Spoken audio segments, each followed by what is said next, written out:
Sa ngalan ng Ama, ng Anak, at ng Espiritu Santo. Amen. Sumainyo ang Panginoon. At sumaiyo rin. Mga kapatid, aminin natin ang ating mga kasalanan upang tayo maging marapat kumanap sa banal na pagdiriwang na ito.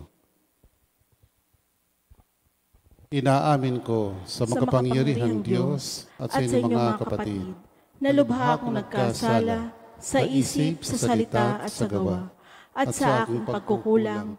Kaya sinasamo ko sa mahal na Birheng Maria, sa lahat ng mga anghel at mga banal, at sa inyong mga kapatid, na ako'y panalangin sa Panginoong ating Diyos. Kawaan tayo ng makapangyarihang Diyos, patawarin tayo sa ating mga kasalanan, at patnubayan tayo sa buhay na walang hanggan. Amen. Panginoon, kaawaan mo kami. Panginoon, kaawaan mo kami. Kristo, kaawaan mo kami. Kristo, kaawaan mo kami. Panginoon, kaawaan mo kami. Panginoon, kaawaan mo kami. Manalangin tayo.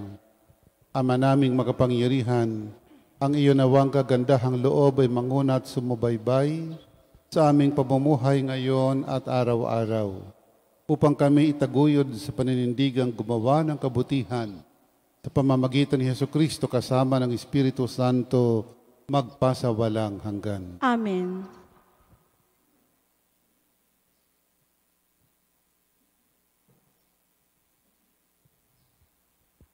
Pagbasa mula sa sulat ni Apostol San Pablo sa mga taga-Galacia.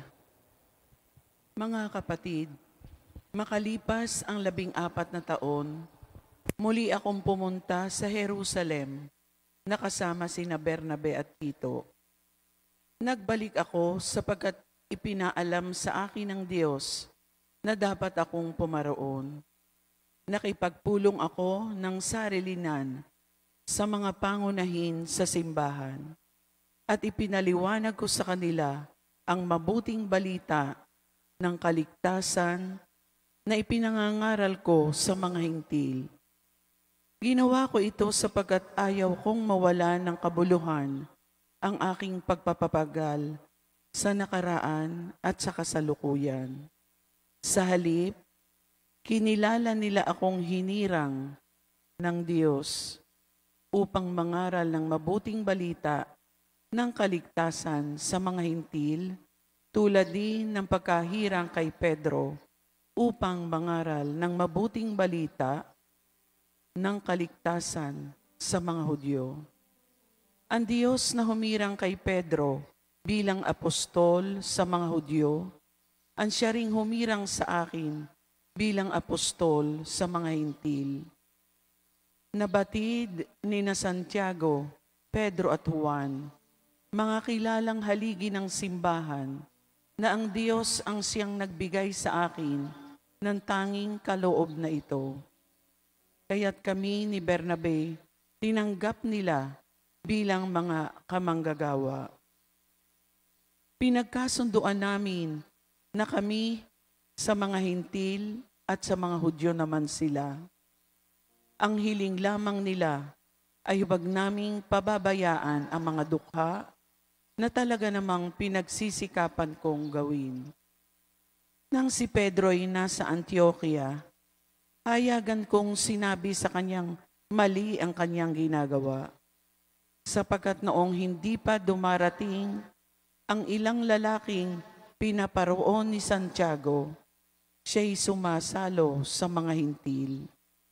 Subalit nang dumating ang mga iyon, siya'y lumayo at hindi na nakisalo sa kanila dahil sa takot sa pangkat ng mga Hudyo.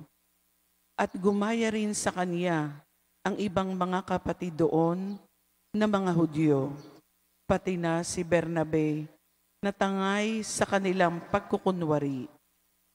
Nang makita kong hindi sila namumuhay ayon sa tunay na diwa ng mabuting balita, sinabi ko kay Pedro sa harapan nilang lahat, kung ikaw na isang Hudyo ay namumuhay na parang hintil at di bilang isang Hudyo, paano mo mapipilit ang mga hintil na mamuhay na gaya ng mga Hudyo?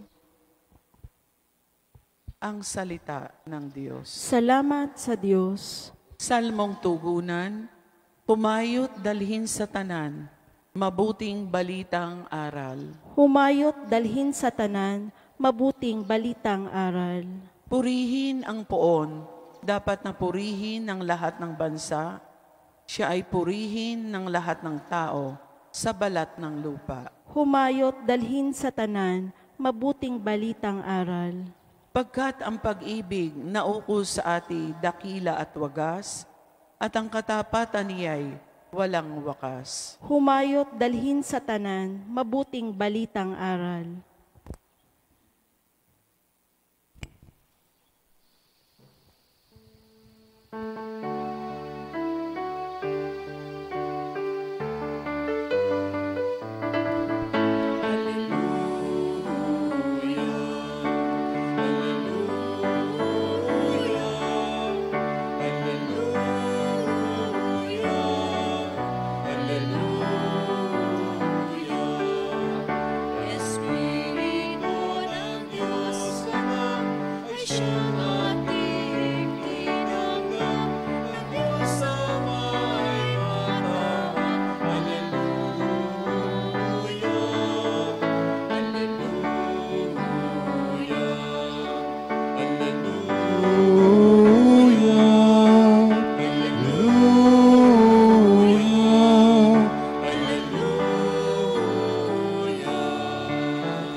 Sumayin niyo ang Panginoon. At sumaiyo rin. Ang mabuting balita ng Panginoon ayon kay San Lucas. Papuri sa iyo, Panginoon. Minsan, nananalangin si Jesus. Pagkatapos niya, sinabi ng isa sa kaniyang mga alagad, Panginoon, turuan po ninyo kaming manalangin, katulad ng ginawa ni Juan sa kaniyang mga alagad. Sinabi ni Jesus, kung kayo'y mananalangin, ganito ang sabihin ninyo, Ama, sambahin nawa ang pangalan mo. Magsimula na sana ang iyong paghahari. Bigyan mo kami ng aming makakain sa araw-araw at patawarin mo kami sa aming mga kasalanan, sapagkat pinatatawad namin ang bawat nagkasala sa amin. At huwag mo kaming iharap sa mahigpit na pagsubok. Ang mabuting balita ng Panginoon. Pinupuri ka namin, Panginoong Hesukristo. Good morning. Marunong po ba kayo dumalangin? Yun pong mga panalangin nating mga ama namin, Bagnong Maria, lahat po ng mga nobinaryo natin, ang tawag po doon ay formulated prayer. Formulated. May form na po siya. Pero yun po ay form lamang na dapat ganyan ang gabay natin sa ating mga pananalangin. Tulad po ng binibigay ng Panginoon ngayong umaga, ganito kayo dapat manalangin, yun pong ating ama namin. Ibig sabihin, ganito dapat kayo dumalangin. Pero ibig sabihin, hindi lang ito ang dapat natin laging nire-recite. Nung si Kristo'y nakikita ng mga tao, ng mga apostoles, at the end of the day, every day, di po ba siya pag nangangaral, naggagawa ng mga milagro, at the end of the day, lagi siyang pumupunta sa isang lugar, sa ilang, isolated, upang dumalangin. At nakikita ng mga apostoles na nag-iiba ang kanyang anyo. Nag-iiba ang kanyang anyo every time na siya'y dumadalangin. Kaya ngayon, tinatanong ng mga apostoles, pwede po ba niyo kami turuan manalangin? Alam ng mga apostoles kung paano dumalangin, pero hindi nila nararating yung sitwasyon pag sila'y dumadalangin, parang nag-iibang anyo rin. Ibig sabihin, sapagkat maaring hindi nila talaga natatanto kung anong tunay na diwa ng panalangin. Ang panalangin ay hindi lang po yung pagdadasal. Ang panalangin is to make yourself one with the Lord.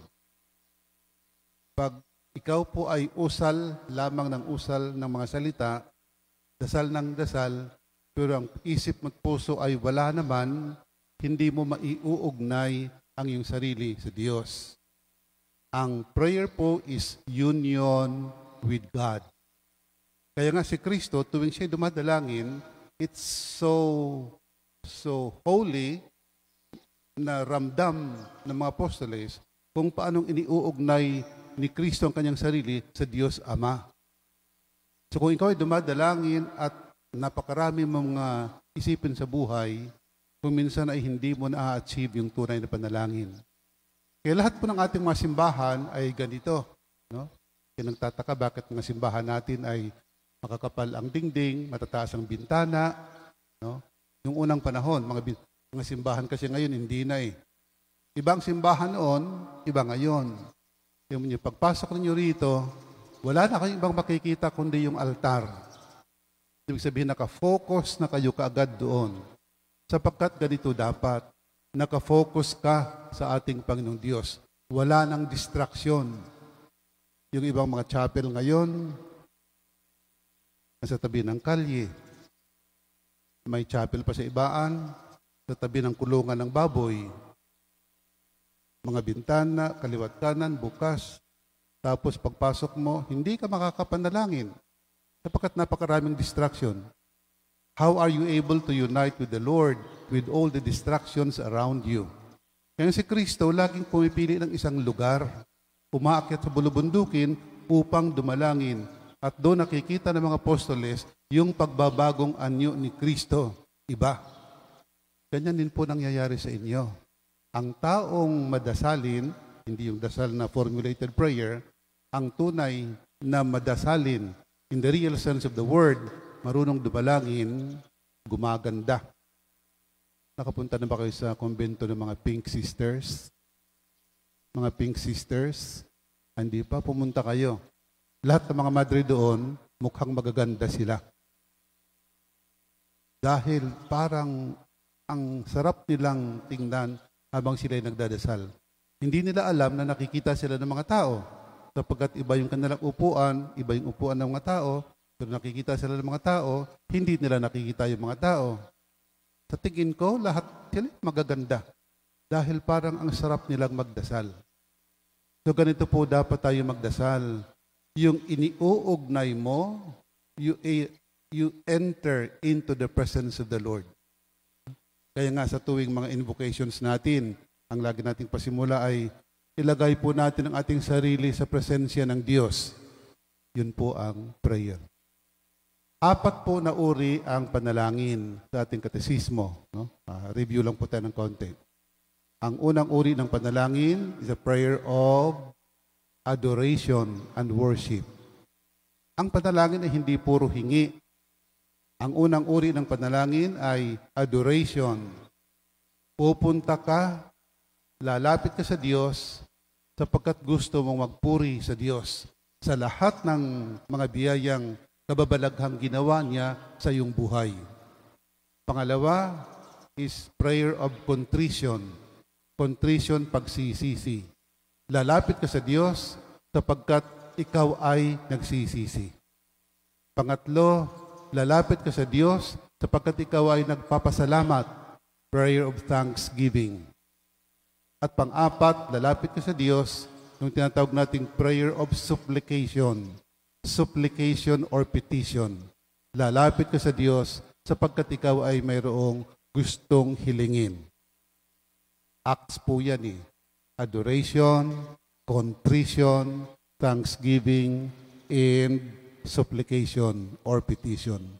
Kung inyo pong napapansin, tuwing kayong lalapit sa Diyos, ito yung ginagawa. Pero mas malimit, more often than not. Doon po sa 4, doon lagi tayo sa pang-4, sa petition, sa supplication. Hingi ng hingi. Dumadalangin sapagkat may hinihingi, may hinihingi, may hinihingi, may hinihingi. Nagpapasalamat naman, paminsan-minsan. Pag may mga examination, bar exam, board exam, ang dami humihingi ng panalangin. May nagpapamisa pa, araw-araw, for 1 month. Pag pumasa sa bar yan, pumasa sa board, magpapamisa minsan, magpipista, tapos wala na. Isang buwan, isang taong humingi, minsan lang nagpasalamat. So mga kapatid, inuulit ko po, ang panalangin ay hindi tuwing tayo ay may kailangan lamang sa Diyos. Una, tayo dibalangin sapagkat tayo po ay nagpupuri sa ating Panginoon. Nagpupuri. Dumadalangin tayo tuwing tayo nagkasala at nagsisisi sa ating mga kasalanan.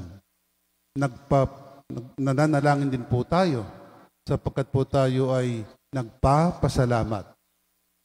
Hindi lang nagpupuri, kundi nagpapasalamat. Sa dinami-dami ng biyayang natanggap natin, magsimula sa buhay na hanggang ngayon tayo ay buhay pa, tayo po naman ay magpasalamat. Of course, hindi naman tayo nauubusan ng mga kahilingan sa ating Panginoon. Kailangan pa rin natin laging lumapit sa Diyos upang humingi. Hindi po masama ang humingi. Yun po'y panalangin din. Magpuri, magsisi, magpasalamat, at lumapit sa Diyos sa lahat ng ating mga kailangan. Sa ngalan ng Ama, ng Anak, ng Espiritu Santo. Amen. Manalangin tayo sa Amang nasa langit na mayroong ganap na pananalig sa Kanya. Ang atin pong itutugon sa bawat panalangin, Panginoon, dinggin mo ang aming panalangin. Ang aming panalangin.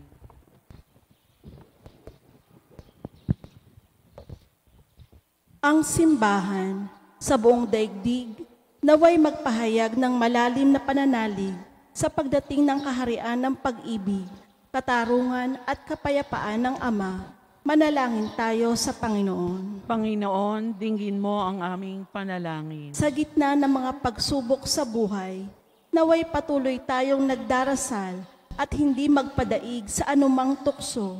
Manalangin tayo sa Panginoon. Panginoon, dinggin mo ang aming panalangin. Tayo naway magkaroon ng sapat na makakain sa araw-araw na pangangailangan at magkaroon ng dakilang puso upang patawarin ang ating mga kaaway.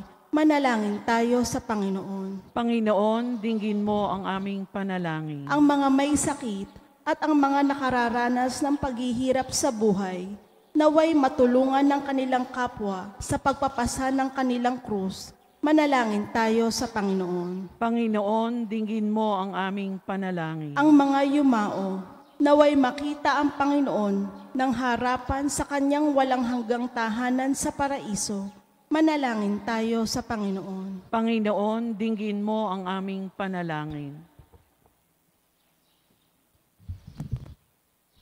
Ama namin sa langit, pinasasalamatan ka namin sa iyong pakikinig sa aming mga panalangin. Tulungan ninyo kaming manalig para sa iyong pagmamahal at tanggapin ang iyong kalooban sa aming buhay. Inihiling namin ito sa pamamagitan ni Kristong aming Panginoon. Amen.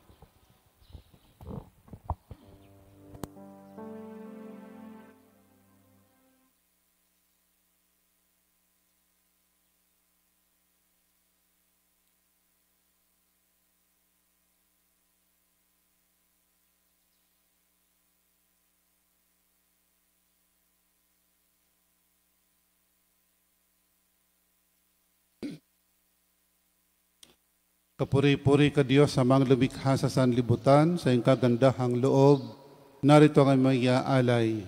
Mula sa lupa't buwan ang aming pagawang tinapay na ito para maging pagkaing nagbibigay buhay. Kapuri-puri ang poong may kapal, ngayon at kailanman.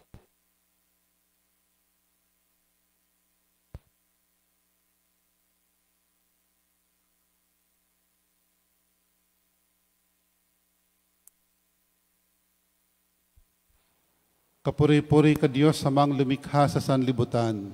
Sa iyong kagandahang loob, narito ang may aalay.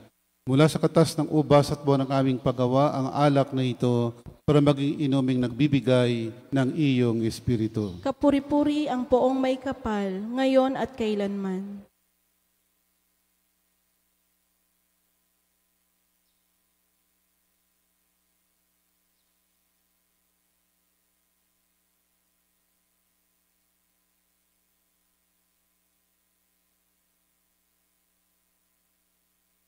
Manalangin kayo mga kapatid upang paghahain natin ay kalugdan ng Diyos, Amang makapangyarihan. Tanggapin nawa ng Panginoon itong paghahain sa iyong mga kamay, sa kapurihan niya at karangalan, sa ating kapakinabangan at sa buong sambayanan niyang banal. Ama naming lumikha, tanggapin mo ang aming mga panalangin na sumasaliw sa aming paghahain upang sa ginaganap naming pagdiriwang kami makatawid sa kaluwalhatian sa pamamagitan ni Jesucristo kasama ng Espiritu Santo magpasawalang hanggan. Amen. Sumainyo ang Panginoon. At sumaiyo rin. Itaas sa Diyos ang inyong puso at diwa. Tinaas na namin sa Panginoon. Pasalamatan natin ang Panginoong ating Diyos. Marapat na siya'y pasalamatan. Ama naming makapangyarihan, tunay kang marapat kami aming pasalamatan. Pinagbibigyan mong ito'y aming maihayag, kahit na ito'y walang anumang maidaragdag sa kadakilaan na sa iyo ay likas. Sa pagpupuri namin, ang nakikinabang ay kami ring iyong pinakikiharapan sa pamamagitan ng iyong anak na minamahal. Kaya kaisa ng mga anghel ang sisiawit ng papuri sa iyo. Nang walang humpay sa kalangitan, kami nagbubunyi sa iyong kadakilaan. Santo, Santo, Santo Panginoong Diyos ng mga hukbo, napupuno ang langit at lupa ng kadakilaan mo. O sana sa kaitaasan, pinagpala ang naparirito sa ngalan ng Panginoon. O sana sa kaitaasan.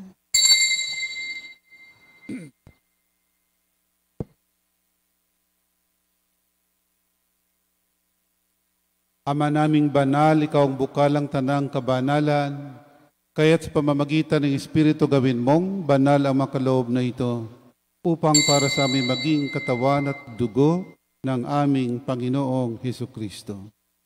Bago niya pinagtiis ang kusang loob na maging handog, hinawakan niyang tinapay, pinasalamatan kanya, pinaghati-hati niya yon, niabot sa kanyang malagad at sinabi, tanggapin ninyong lahat ito at kanin.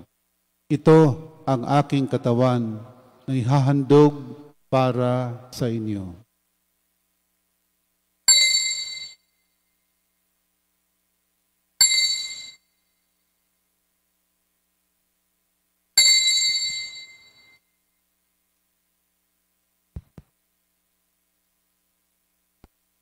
Gayon din naman, nung matapos ang hapunan, hinawakan niyang kalis.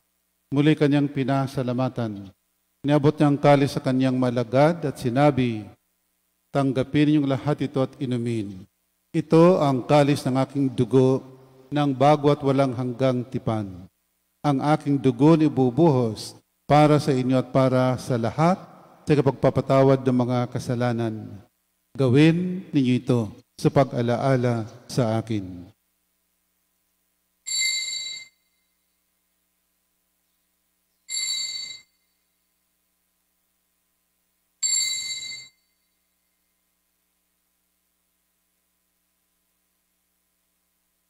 Ipagbunyi natin ang misteryo ng pananampalataya. Si Kristo'y namatay, si Kristo'y nabuhay, si Kristo'y babalik sa wakas ng panahon. Ama, ginagawa namin ngayon ng pag-aalala sa pagkamatay at muling pagkabuhay ng iyong anak. Kaya tiniaalay namin sa iyong tinapay na nagbibigay buhay at ang kalis na nagkakaloob ng kaligtasan. Kami nagpapasalamat dahil kami iyong minarapat at tumayo sa harap mo para maglingkod sa iyo. Isinasamo namin kaming magsasalo-salo sa katawan at dugo ni Kristo ay mabuklod sa pagkakaisa sa pamagitan ng Espiritu Santo. Ama, lingapin mo yung simbahang laganap sa buong daigdig.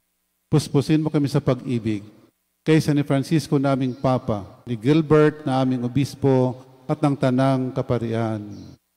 Alalahanin mo ang kapatid naming nahimlay na may pag-asang sila'y muling mabubuhay.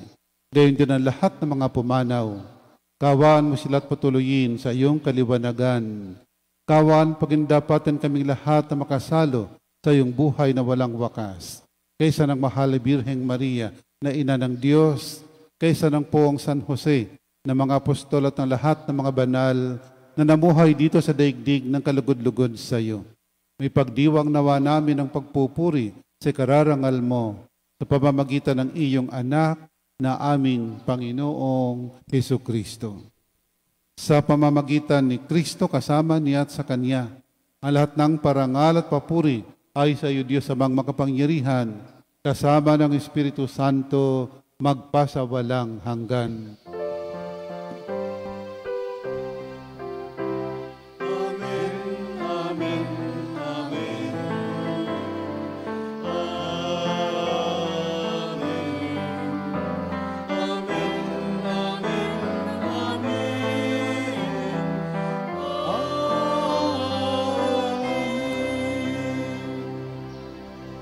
Sa tagubilin, kagagaling na utos sa turo ni Jesus na Panginoon natin at Diyos, awitin natin ang Ama namin.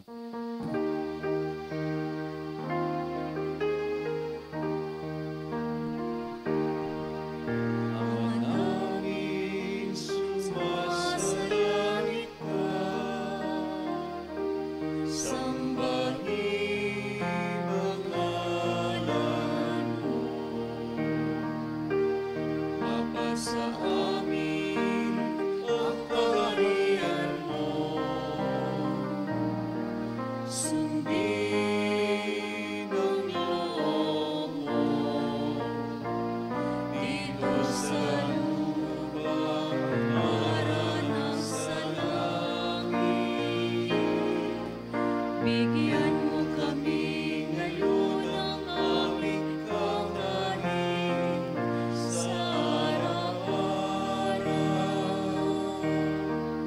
At patawarin mo kami sa aming mga sala para ng pagpapatawad namin sa nagkakasala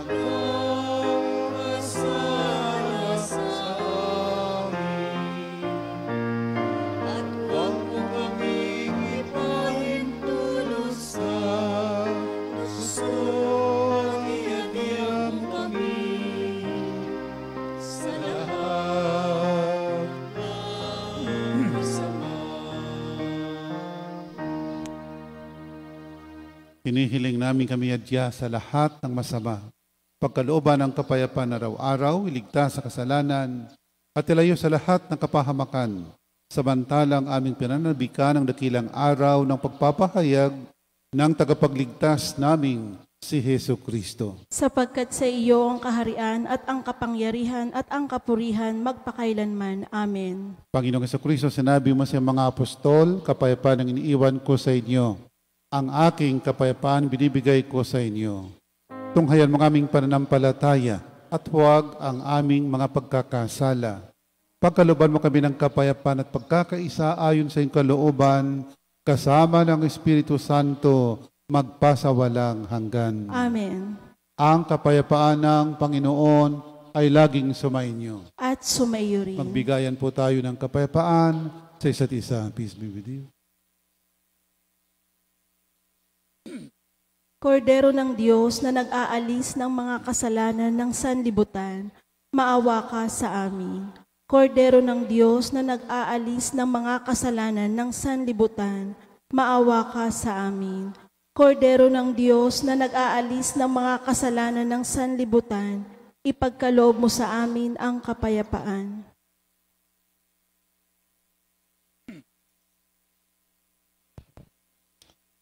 Mga kapatid, narito si Kristo, ang Kordero ng Diyos, na nag-alis sa mga kasalanan ng sanlibutan.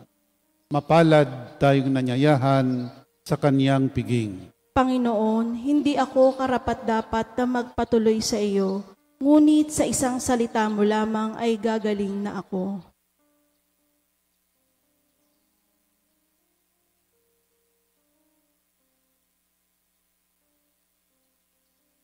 Ang katawan ni Kristo. Amen.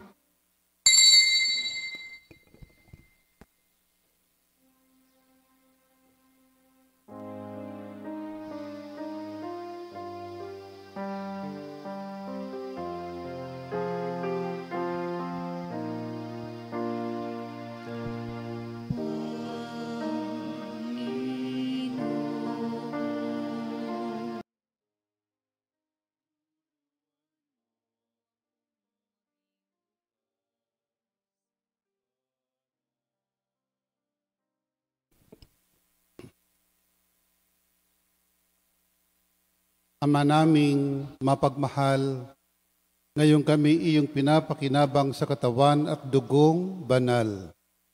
Iniluluhog namin sa dakila mong kabutihan sa tanan na kami gawin mong kasalo sa iyong buhay sa pamamagitan ni Kristo kasama ng Espiritu Santo magpasawalang hanggan. Amen.